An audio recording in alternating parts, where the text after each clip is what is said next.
सल्लल्लाहु अलैहि वसल्लम ने फरमाया मेरा रब करीम जब किसी को बीमार करता है ना तो फिर अल्लाह फरिश्तों को भेजता है, फरमाता जब पता करके आओ किसी से मेरी शिकायत तो नहीं कर रहा।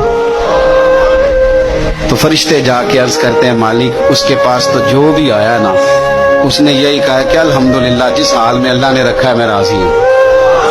उसने तेरी शिकायत नहीं की, उसने तेरी रजा पे उस बीमारी को तेरी तरफ से आजमाइश समझ के कबूल किया। मेरे नबी करीम अलैहिस्सलातु सलाम फरमाने लगे, रब फरमाते फरिश्तों गवाह हो जाओ, अगर मैं इसे इस बीमारी से शिफा दूंगा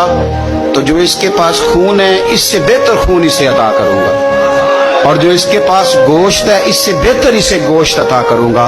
और अगर मैं इसे इस बीमारी में वफात दूंगा तो फिर मैं इसे जन्नत अता करूंगा। अगर शिफा दूंगा तो बेहतरीन शिफा दूंगा, और अगर वफात दूंगा तो फिर जन्नत दूंगा। जब आप हौसले के साथ चीजों को कबूल करते, जब आपकी तबीयत के अंदर सब्र छलकता